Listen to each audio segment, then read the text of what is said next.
الجنة قال يا ليت قومي يعلمون صدق الله العظيم. அல்லாஹ்வின் நல்லடியார்களே, இன்றோட 23 ஜுஸுகள் முடிவடைந்திருக்கிறது. அல்ஹம்துலில்லாஹ். நம்மளுடைய அமல்களை எல்லாம் அல்லாஹ் தஆலா ஏற்றுக்கொள்வானாக. நம்மளுடைய பாவங்களிலெல்லாம் அல்லாஹ் தஆலா இந்த ரமலானிலே மன்னிப்பானாக. கண்ணியமான அல்லாஹ்வின் நல்லடியார்களே, இன்று ஓதப்பட்ட சூரா யாசின். குர்ஆன்ல மொத்தம் 114 சூறாக்கள் இருக்கு. ஒவ்வொரு சூறாவுக்குமே ஒரு பேர் இருக்கு. சூரத்துல் பக்கரா, ஆல இம்ரான், சூரத்துல் நிசா, இப்படி ஒவ்வொரு பேர் இருக்கு. யாசின் சூறாவை தெரியாத ஆட்களே கிடையாது. தொழு வர்றவங்களா இருந்தாலும் சரி, குர்ஆன் ஓத தெரிஞ்சவங்களும் சரி, குர்ஆன் ஓத தெரியாட்டியும் சரி, எல்லாத்துக்குமே யாசின் சூறான்னு ஒன்று இருக்கு அப்படிங்கிறது எல்லாத்துக்குமே தெரியும். பரவலாம், பெண்களுக்காக இருந்தாலும் சரி, ஆண்களுக்காக இருந்தாலும் சரி, இந்த யாசின் சூறாவை மட்டும் தெரிஞ்சு வச்சுப்பான். சூரத்துல் இஹ்லாஸ்னா என்னன்னு கூட கேட்டா கூட தெரியாது. சூரத்துல் இஹ்லாஸா அப்படின்னா என்ன அப்படின்னு சில பேர் முடிப்பாங்க. குல் ஹுவல்லாஹு அஹதுக்கு பேரு குல் ஹுவல்லாஹு அஹத் அல்லாஹு ஸமத் லம் யலித். அந்த சூறாவுக்கு பேரு சூரத்துல் இஹ்லாஸ். அந்த சூறா பேரு கேட்டா கூட சில பேருக்கு தெரியாது. ஆனா இந்த பெரிய சூறா யாசின் சூறா வந்து எல்லாத்துக்குமே தெரியும். யாசின் தான், யாசின் ஓதுறாங்க அப்படிங்கிறது எல்லாத்துக்குமே பரவலா தெரியும். என்ன ஆகி போச்சுன்னா, நம்ம சமுதாயம் அந்த அளவு ஒரு குறிப்பிட்ட சூறா மேல, யாசின் சூறா மேல மட்டும் ஒரு முகப்பத்தை ஏற்பட்டுருச்சு. ஆரம்பத்துல ஓத வைக்கிறாங்க சிறுவர்களுக்கு. இப்ப குர்ஆன் ஃபுல்லா இருக்கு. இந்த குர்ஆன்னா யாருக்குப்பா அப்படின்னா, ஹாஃபிஸாக்களுக்கும் இந்த மக்தப் ஓதுறாயில அவங்களுக்கு மட்டும்தான் குர்ஆன். ஒரு 8 வரையும் குர்ஆன் ஓதுவாங்க.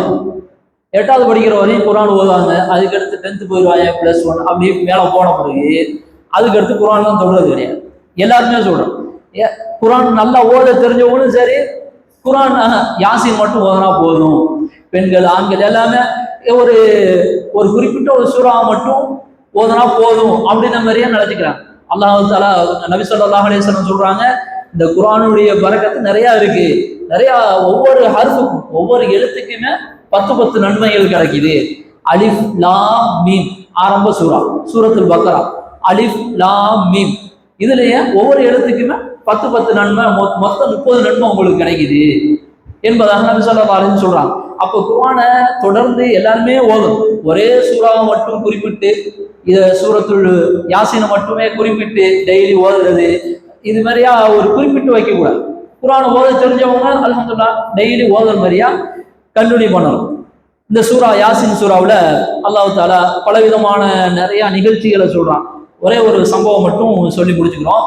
அதுல ஒரு சூறா ஆரம்பத்துல சொல்றான், ஒரு கிராமத்துக்கு, ஒரு ஊருக்கு 3 விதமான நபிமார்களை அல்லாஹ் தஆலா அனுப்பிட்டான். அல்லாஹ் அனுப்பி வைத்த தூதுவர்கள். அந்த 3 தூதுவர்களுமே என்ன செய்யறாங்க, அல்லாஹ் தான் வணங்கணும், அல்லாஹ் தவிர யாரும் கிடையாது, சிலைகள்லாம் வணங்கக்கூடாது, இப்படின்னு சொல்லி நிறைய சொல்றாங்க. மறுமையில ஒரு வாழ்க்கை இருக்கு, அந்த மறு வாழ்க்கைக்காக தயார் பண்ணணும், நீங்க வழிகாட்டுல இருக்கீங்க, நேரான பாதைக்கு வாங்க அப்படின்னு சொல்லி ஒவ்வொரு ஆளும் சொல்லிக்கிட்டே இருக்காங்க. 1,24,000 நபிமார்கள் வந்திருக்காங்க. எல்லாருமே இதே தான் சொன்னாங்க. சில இடத்துல ஒரே ஒரு நாட்டுக்கு மட்டும் அல்லாஹ் தஆலா ஒரு நபிமாரை அனுப்புவான். சில இடத்துல ஒரு கிராமத்துக்கு அனுப்பி விடுவான். இந்த ஒரு கிராமத்துக்கு, இங்க ராஜபாளையத்துக்கு ஒன்று, மதுரைக்கு ஒன்று, அங்கங்க இப்படி ஒரு நபிமார்களை சில பேர் ஒரே சமயத்துல அனுப்புவான். நம்ம நபி ஸல்லல்லாஹு அலைஹி வஸல்லம் பாத்தீங்கன்னா அகிலத்தார்களுக்கே, உலகத்துக்கே ஒரே ஒரு நபி தான். அது மாதிரி அனுப்பியிருக்கான். இந்த கிராமத்துக்கு மட்டும் அல்லாஹ் தஆலா 3 விதமான தூதர்களை அனுப்பிவிட்டான். ஒரே ஊர்ல 3 தூதர்கள். எல்லாருமே கூப்பிட்டுக்கிட்டே இருக்காங்க. அவங்களும் என்ன செய்யறாங்க, அந்த மக்கள்லாம் ஏற்றுக்கொண்டே மாட்டேங்கிறாங்க. போப்பா, அதெல்லாம் ஒண்ணும் கிடையாது அப்படி இப்படின்னு சொல்லி, நீ சமணம் செய்யற அப்படி இப்படின்னு சொல்லி என்னமோ சொல்றாங்க. அவங்களெல்லாம் ஒதுக்கி வைக்கிறாங்க. இதுல ஒரே ஒரு ஆளு ஹபீபு நஜ்ஜாருங்கிற ஒரு இறைநேசர் மட்டும் என்ன செய்யறாங்க, அவங்கள ஏத்துக்கிறாங்க. என்னப்பா, உங்க சொல்றதெல்லாம் உண்மையா தானே இருக்கு, உங்களே ஏத்துக்கொள்ள மாட்டேங்கிறீங்க, உங்களை ஏத்துக்கொள்ளுங்க, அவங்க சொல்றது என்ன தப்பு இருக்கு, நம்மளுடைய இதுக்கெல்லாம் மாற்றாறு சிறைகளுக்கெல்லாம் ஏதாவது சிபாரிசு செய்யுமா, நம்ம சொல்றது கேட்குமா, எதுவுமே கிடையாது, அல்லாஹ் ஒருத்தவன் தான், இவங்க என்ன சொல்லி கேட்கறாங்க? ஏதாவது காசு ஏசு கேட்கறாங்களா? இல்ல சொல்லி சொல்லி ஏதாவது கூலி கேட்கறாங்களா? எனக்கு இவ்வளவு கொடுங்க அவ்வளவு கொடுங்கன்னு ஏதாவது கூலி கேட்கறாங்களா? எதுவுமே கேட்கறது இல்லையே. அல்லாஹ் ஒருத்தவன அப்படித்தானே சொல்றாங்க, ஏகத்துவத்தை தானே சொல்றாங்க, இதை ஏத்துக்கொள்ள வர முடியாதா அப்படின்னு சொல்லி அந்த ஊருக்கார ஒரே ஒரு ஆள் என்ன சொல்றாரு, இவங்களுக்கு 3 பேருக்கு சப்போர்ட் பண்ணி பேசுறாரு. இது மக்களுக்கு பிடிக்கல. என்னடா இவர் சப்போர்ட் பண்ணி, அவங்க இந்த 3 பேரும் வெளியூர்ல இருந்து வந்தவங்க, இந்த 3 பேரை 3 பேர்த்த வச்சு இவர் சப்போர்ட் பண்ணி பேசுறாரு அப்படின்னு சொல்லி ஊர் மக்கள்லாம் என்ன செஞ்சாங்க, எல்லாம் சேர்ந்து அவரை கொலை பண்ணிட்டாங்க. யார? ஹபீபு நஜார் கொலை பண்ண பிறகு அதுக்கடுத்து அல்லாஹு தாலா அவங்க சொல்ல மறுமையில அல்லாஹு தாலா இது மௌத்தான பிறகுமே நீலதுகுலில் ஜன்னா, அந்த ஹபீபு நஜாரை பார்த்து சொல்றாங்க, நீங்க சொர்க்கத்துக்குள்ள போங்க அப்படின்னு சொல்றான். உடனே அவங்க சொல்றாங்க,